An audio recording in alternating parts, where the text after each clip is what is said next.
About a year ago, I started with my video series on all the Game of Thrones spin-offs that were at that point in production. Because quite a number of them are rumored to have been in the making for quite a while. But almost a year has passed and a lot has changed. And that's why in this video, we'll go over all of these spin-offs and see what their current status is. To give you an update on what we can expect in the near or far future. Now this video is a bit shorter than what you guys are maybe used to from me.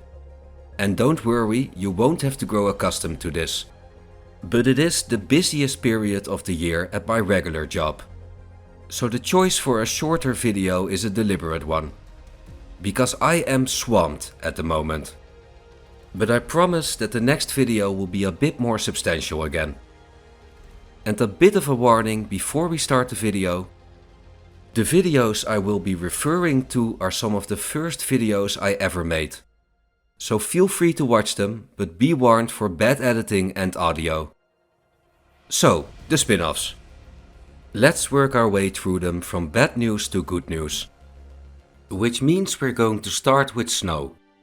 Which stood out because it was the only sequel to Game of Thrones that was rumored to be in the making. The initiative for Snow came from Kit Harington himself, and the spin-off was supposed to focus on Jon's life beyond the wall, specifically on his mental state after everything he had been through in 8 seasons of Game of Thrones. Which isn't much of a story, if you ask me. And ultimately, this is also what brought an end to the Jon Snow sequel in its current form. Snow was confirmed to be in production in 2022. And work on it supposedly already began a year earlier. But in April of this year, the spin-off was cancelled, because they couldn't find the right story to tell for Jon Snow. I won't say I expected this to happen, but I'm not very surprised either. The later seasons of Game of Thrones and House the Dragon show us how difficult it is to uphold the extremely high quality of the show we have gotten used to, when George has not written the script himself. And the last Game of Thrones seasons and House the Dragon at least had some basis, some source material to work with. Snow wouldn't even have that. Would they have been able to write a good story for Snow? Yes, I think it's possible. If you want to hear some of my own suggestions, check out the video I made on Snow about a year ago. The link is in the description. Does this mean this is the definitive end to the Snow sequel? Well, no. Although the production on it has been completely stopped for now, Kit Harington said that he saw it more as an indefinite pause, and that when the team does find a story worth telling, production may be able to start again. For now, Snow is no longer being worked on, so it's safe to expect we never get to see it. But if you do still hold hope for this sequel, at least expect it to take a very long time. The second spin-off that is not happening anymore is 10,000 Ships.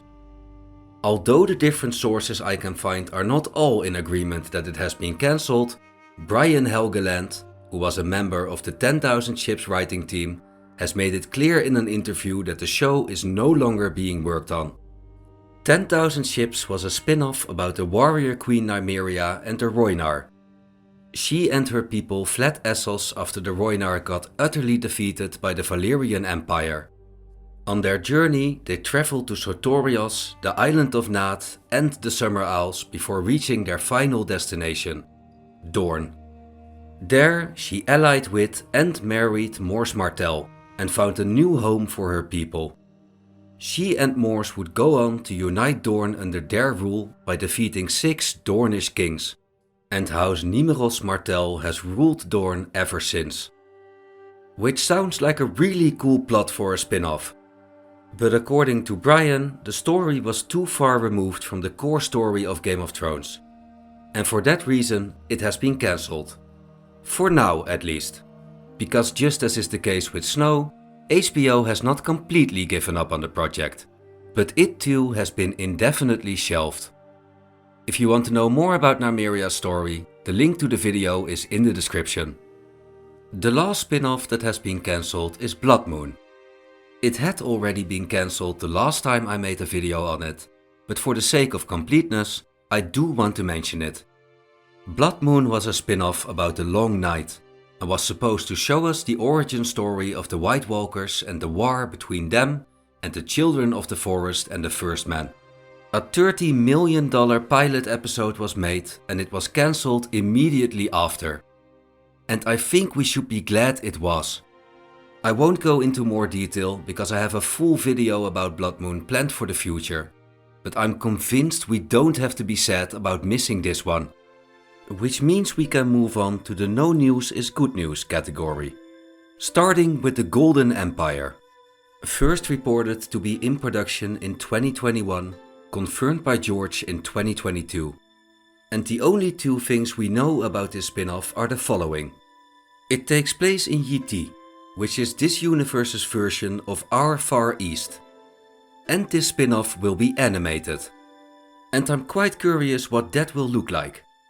We've gotten no news since its confirmation, so for now the Golden Empire is still on. And I also want to mention that there are 2 more animated spin-offs in production, of which we have no information at all. When George confirmed the Golden Empire, he also confirmed the existence of these 2 other animated series. But that was 2022. So are they still in production? What are they about? We don't know. We'll just have to wait and see. Which brings us to a spin-off that we've heard rumors about but no actual news. And that would be a spin-off that involves the King's Landing slum of Flea Bottom. According to multiple sources, a spin-off that takes place in Flea Bottom is or was in the making. But the where is the only thing we know. Who or what this spin-off is about is still unknown. And since this spin-off was never confirmed by HBO, it may not exist at all. Most sources I can find seem to be in agreement that the spin-off has been cancelled. But since none of them provide any sources for these claims, I reckon they base their judgment on the fact that they haven't been able to find any rumors about it these past years. So for now, let's assume no news is good news, and that the Flea Bottom spin-off is still in the making. And if you're still here at this point and you are enjoying the video, please consider subscribing to the channel and leaving a like so the video can get some traction. We've recently achieved the goal of 2500 subscribers, so thank you so much for that. My next goal is 5000, so that's still a bit to go. But your help in getting us there is very much appreciated. Thank you very much. And we have arrived at the good news category. Starting with the Sea Snake. A spin-off about Corlys Velaryon, the greatest seafarer of his age. Before the events of House the Dragon, Corlys was best known for his 9 great voyages around the world. On these voyages, he visited faraway places such as Yiti, Asshai by the Shadow, and the port of Ibn. He was the first Westerosi to navigate the Thousand Isles and visit Nefer and Mossovi. And this spin-off will show us these adventures. The Sea Snake has reportedly been in production since 2021. And George gave us some news about the series quite recently, meaning that the show is still very much in the making. But it has been changed from live action to animated, mainly for budgetary reasons. With the series focusing on Corlys traveling the corners of the known world, the costs for building the different cities and regions he visits would have gone through the roof. And George and HBO thought it more sensible to show us Corlys' travels in an animated format. Seeing Asshai in live action would have been very cool, but I don't mind the choice. And I can't wait to see what they come up with. If you want to know more about the Sea Snake, the link is in the description. Next up is A Knight of the Seven Kingdoms. It became the second Game of Thrones spin-off that officially got the green light from HBO last year in April, meaning that season 1 is coming our way. And with the actors for the roles of Dunk and Egg having been cast, this spin-off is starting to get real. And I'm positively surprised they didn't race swap one of these 2 characters. I half expected something like that to happen. For those of you that are not at all acquainted with the Dunk and Egg novels, a knight of the Seven Kingdoms will focus on the adventures of Sir Duncan the Tall, nicknamed Dunk, and his squire Egg, who is secretly Aegon Targaryen in disguise. Contrary to Game of Thrones and House the Dragon, these two characters will get involved in adventures on a lot smaller scale than what we're used to. But the novels make for very entertaining stories. We'll get to see the inner workings of a tourney through the eyes of a hedge knight. We'll see a border dispute between two small houses. All in all, we'll get to see life in Westeros on a lot more personal scale. The first season will have 6 episodes, which I still think is too much because these books are small. I'm afraid that even with 6 episodes we'll be tormented by a lot of original content. But these books were the very first books taking place in Westeros that George ever wrote, and they are very dear to him. So I'm suspecting a very faithful adaptation of the novels. No possible release date has been mentioned yet, but it is rumored we can expect the first season late 2025. And I can't wait for season 1.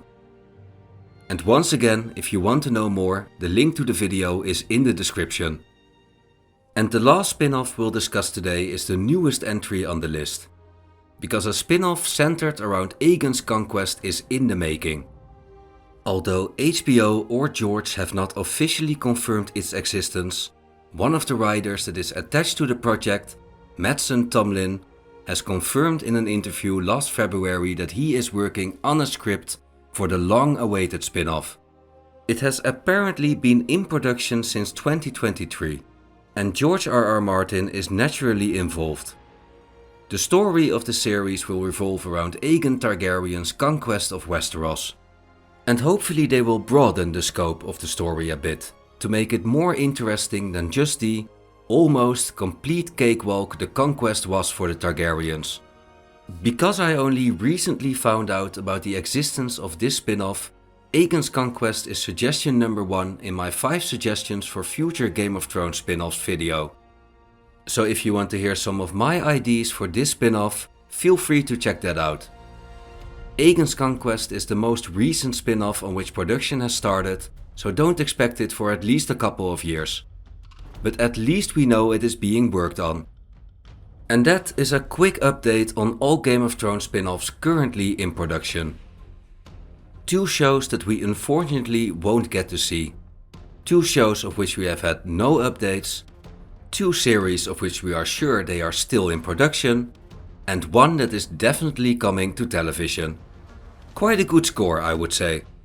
Like I said in the beginning of the video, the next video will be longer and lore oriented as usual.